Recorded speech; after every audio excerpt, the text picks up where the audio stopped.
Group H gives us an interesting set of teams. And we start with Spain. In modern football, Spain represents a beacon of play style and rigor. However, until 2010, when they won the World Cup, they were only thereabouts in the discussion for any major international trophy.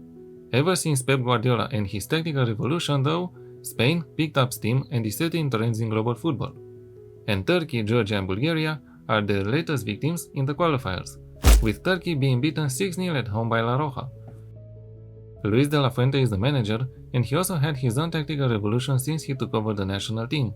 He coached Spanish youth teams and used this to change the way Spanish view football, making it more structured and enabling the team to play on the counter should the game require it. The players that will feel the pressure of the trophy the most are Unai Simon, Rodri as the captain, Ferran Torres, and let's not forget Lamine Yamal. But, of course, the whole squad must be under pressure right now, with the world looking at them and expecting them to win the tournament. However, will they manage to do it? First of all, they need to get past Cape Verde, a Cape Verde squad that will make its debut in the competition this summer. They are here thanks to their great showing in the qualifiers, managing to edge past Cameroon, a big team on the African continent. The chances to make it out of this group are slim, but Bubisa, or Pedro Litao Brito, as the manager is called, has assembled a squad that will use any available energy to prove to the world that they deserve to be here. Players such as Vozinha, Stopira, Jamiro Monteiro and Ryan Mendes will make sure of that.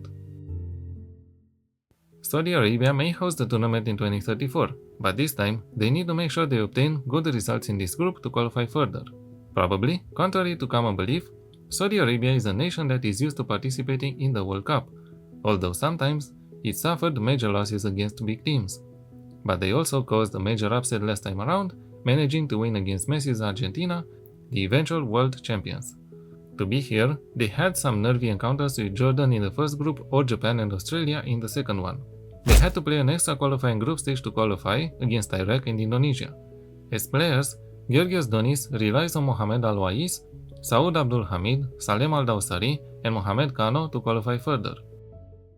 And then, there is Uruguay.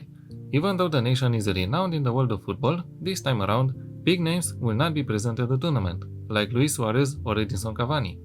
Uruguay is the first ever host and champion of the World Cup, and since then, they tried to make the competition proud. They won it again in 1950, but after that, they were intermittently present in the high end of the competition. To be here, they had to give it their best in the qualifying group and ended up on the same points tally like Colombia, Brazil and Paraguay. But, with the manager Marcelo Bielsa at the helm, anything is possible for the nation. One of the most well-known managers in football, a tactical revolutionary himself, and a tinkerman in his own right. Marcelo Bielsa managed at the highest level and is now set to lead Uruguay to the highest point possible. And players like Fernando Muslera, Jose Maria Jimenez, Rodrigo Bentancur and Federico Valverde should be set to provide the best footballing level they know.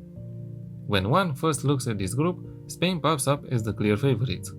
But if one looks closer, small details can nudge any of the other teams to provide a surprise early on in the competition. We just have to wait and see who manages to find the energy to provide that surprise.